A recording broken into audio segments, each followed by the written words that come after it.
Scales, thank you so much for the super chat. Robyn mentioned Last Supper, anointing, rooster, death, Yeah. crucifixions in Gospels versus Petronius, ancient novels. How is Jesus' crucifixion historical, not literary? We don't have any other figures leading up to that point who have been crucified and resurrected in this way. So I actually take the crucifixion as something historical. Also, Paul tells us this. And so people who are wandering around, including, Peter, Paul not having known Jesus, but knowing people who were there, tells us these are facts, right, about the life of Jesus. There's a scholar named J.Z. Smith who wrote about this. The concept was called dying and rising gods. I think the Golden Bough talks about this too, Fraser. So in the 19th and 20th century, there was an attempt to try to figure out, are there other deities who were crucified and resurrected that Christianity is borrowing from, or thinking about like Mithras or something. There's no crucifixion there, but the idea of, like a figure who dies. And so that concept of the dying and rising gods was debated for a while, but really any concrete examples, and, somebody should maybe test me on this, but I've looked into it in the past. The examples we have of other kind of Greco-Roman deities who experience this kind of death, any kind of crucifixion or execution like a crucifixion, they're after Christianity. So then you have to start to think that that's a Greco-Roman borrowing of something that's coming from a Christian context. We just don't see it. So for that reason, I think that piece of it is historical. And also crucifixion, that was a huge thing to get over, honestly, for people in antiquity. The only people who were crucified, it was the worst capital punishment that you could experience. Crucifixion, and that's saying something considering like people were executed in the amphitheater, like back to your lions. It was really a brutal death and usually reserved for people who just had no rights. So non-citizens, enslaved persons. In Rome, they used to crucify dogs every year and march them through the streets. This is a punishment reserved for really, this is why they say to be hung on a tree is cursed, right? Like this is a very terrible form of death in antiquity. And so that's a true innovation within Christianity, honestly. The fact that somebody could face this kind of execution, this horrific kind of execution, and to subvert that into he's really the Son of God, that would have been very compelling for people. But that particular element, the actual crucifixion itself as the form of death, I think we can think of as historical. Now, everything around it, like an earthquake when it happens, like that stuff you see in other kinds of writing. The idea of some kind of cosmic event or some kind of natural disaster taking place around the death or an event in the life of a hallowed figure or an important figure or a philosopher or, a deity of some kind, that's everywhere. So that doesn't surprise me.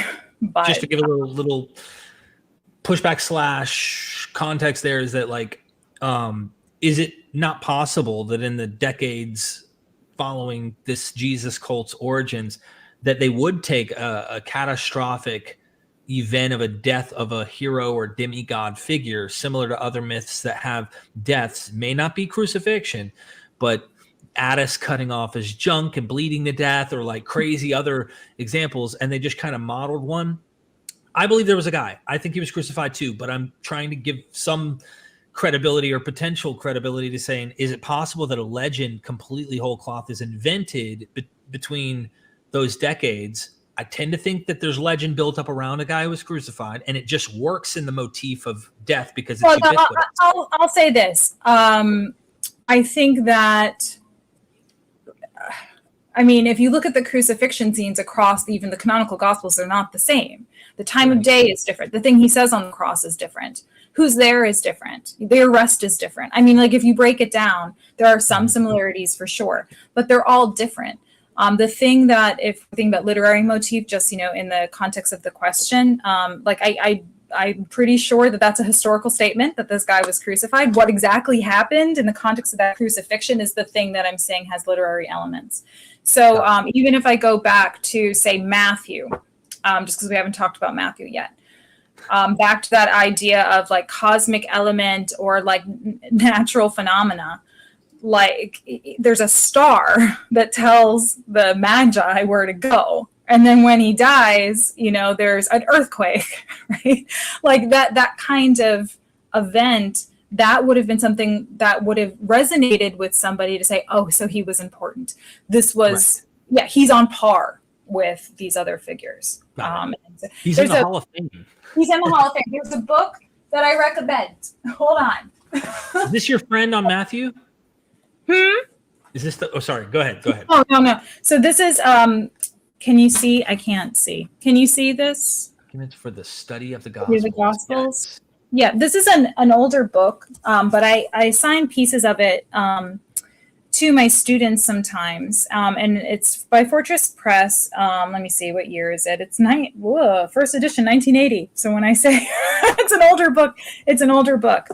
Maybe I'll write an update someday. But literally what it does is it takes a bunch of documents from the context, the literary context that we're talking about, and shows you some similarities to what you see in the Gospels. So like I have tabs right here on birth narrative. So birth and youth, the birth of Plato, like you get the idea.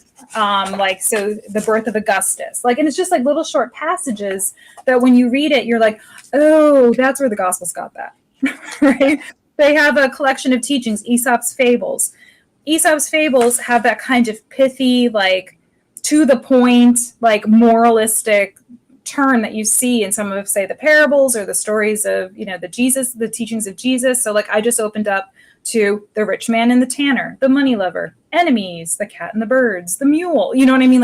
You have these little stories that have kind of an ethical tint to them. What's the name of that book again? It's called, can you see it? Documents for the study of the Gospel. Yeah. David Cartledge and Dungan are the editors. It doesn't even have everything.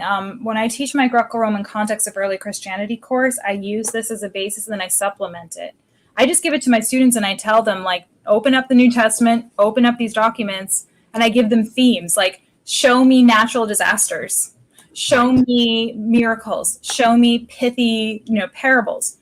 Some of them last semester found out some of the philosophers will look for followers among fishermen.